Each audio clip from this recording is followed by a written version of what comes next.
The laughter came first, light and careless, the kind that doesn't even realize it's cutting someone open until it's too late. It floated across the glass-walled conference room like background noise, bouncing off polished tables and expensive suits, landing squarely on the shoulders of a man who stood alone near the door with tired eyes and a posture shaped by years of responsibility. He had just said 4 simple words: "I'm the owner." And in that instant, every struggle of his life seemed to rise up and demand to be seen, even as everyone else decided he was a joke. Before we go any further, let me pause right here. If you believe in kindness, second chances, and stories that remind us not to judge too quickly, please like this video, share it with someone who needs hope today, comment your thoughts, and subscribe to the channel. The Kindness Chronicles. Your support helps stories like this reach hearts that need them most. He hadn't always looked this way, worn at the edges, dressed in plain clothes that didn't announce wealth or power. Life had stripped him down slowly, one responsibility at a time, until what remained was something quieter but far stronger. Years earlier, he had been just another young man with plans, love, and the comforting illusion that life followed a predictable path. Then came the phone call in the middle of the night. The hospital lights too bright, the silence afterward too loud.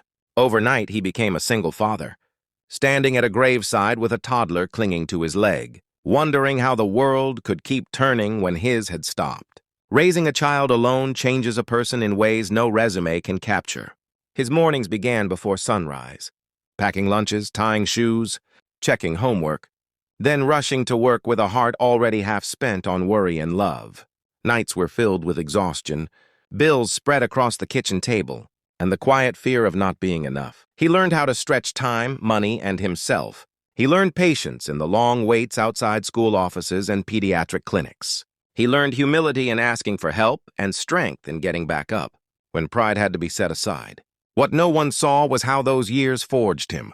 While others chased promotions and polished titles, he learned leadership in the truest sense: how to show up every single day even when no one was clapping, how to make decisions with consequences that mattered, how to stay calm when everything inside was breaking.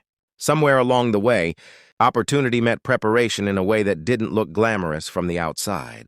He invested carefully, studied late at night after his child fell asleep, took risks that could have ruined him if they failed. Slowly, quietly, something grew. The company began as a lifeline rather than a dream. A small operation built on trust, consistency, and an almost stubborn belief in doing right by people. While flashier competitors came and went, his business endured.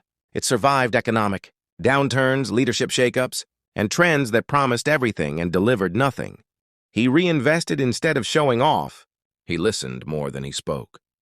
He treated people fairly, even when no one was watching. Over time, the numbers spoke for themselves. But he never learned to wear success loudly. That was why he stood there now.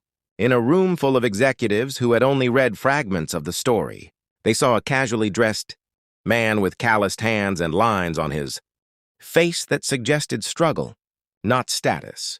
They saw a single father who had once taken time off for school emergencies and doctor visits, a man who didn't attend every networking event or play every corporate game. They assumed his presence meant confusion, maybe even audacity. The laughter stung, but it didn't surprise him. He had been underestimated before, in classrooms, in meetings, in life itself. What hurt wasn't the sound of it, but the familiarity. Still, he remained standing, steady, hands relaxed at his sides, breathing through the moment. Across the table sat a woman in a sharp red blazer, confident and composed. Her expression caught between amusement and irritation. She was the one tasked with finalizing the deal, the one whose signature would decide the company's future direction. As the laughter faded, she glanced down at the documents in front of her, more out of habit than interest. She had done this 1,000 times, flipping pages, checking figures, confirming authority. Then her eyes stopped. Something shifted in the room, though no one noticed it yet. Her posture changed, the casual lean replaced by stillness. She looked again, slower this time, tracing the ink at the bottom of the page. The signature was unmistakable. It matched the one she had studied in business journals, the one associated with quiet acquisitions and long-term growth, the one analysts spoke about with a mix of respect and confusion, because the owner so rarely appeared in public. The same signature that had authorized expansions, saved struggling subsidiaries, and reshaped entire markets without ever seeking applause. Her heartbeat quickened, not with fear, but with realization. She looked up at him then, really looked, seeing past the clothes. She saw the weight he carried, the steadiness, the kind of presence that didn't demand attention but commanded it once recognized. The room, moments ago filled with careless laughter, seemed suddenly smaller, tighter, as if the walls themselves were listening. Her reaction rippled outward. Faces that had been smirking stiffened, brows furrowed. Someone shifted uncomfortably in their seat. The energy changed from dismissal to disbelief, from mockery to dawning respect. No one spoke, but the silence was louder than the laughter had been. It pressed down on everyone, forcing them to confront how wrong they had been. He didn't gloat. He didn't straighten his posture or raise his voice. He simply met her gaze and waited. The same way he had waited through countless sleepless nights, through years when results took time and recognition came slowly. This moment was not about revenge. It was about truth catching up. She cleared her throat, hands no longer steady, and nodded with a respect she hadn't planned on offering. The deal moved forward, but it did so on entirely different terms. Questions were asked with sincerity instead of sarcasm. Opinions were sought rather than dismissed. The men who had laughed now listened carefully, suddenly aware that they were in the presence of someone whose authority didn't need performance. As the meeting ended, people lingered, offering handshakes that carried embarrassment and admiration in equal measure.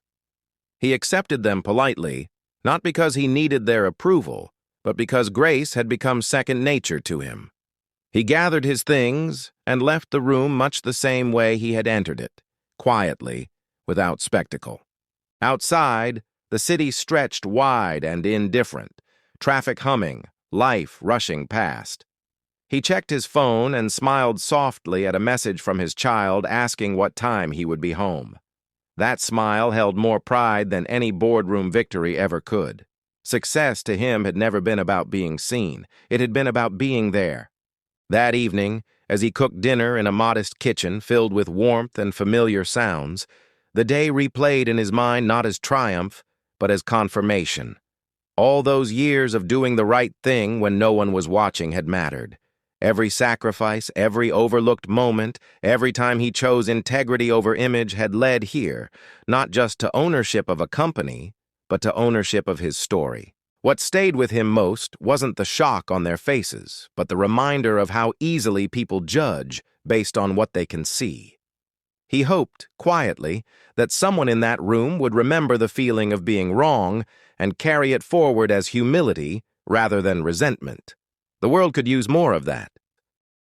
Stories like this don't end with applause or headlines. They end with quiet victories, bedtime conversations, shared meals, a sense of peace earned through perseverance.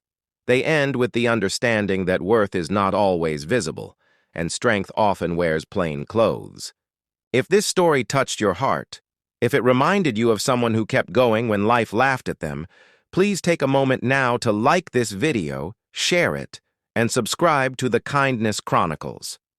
Your engagement tells us these stories matter and helps spread compassion a little further. And before we end, I have one special request. Go down to the comments and write this line. Never judge a story by its cover. Let's fill the comments with that reminder for ourselves and for anyone who needs to read it today.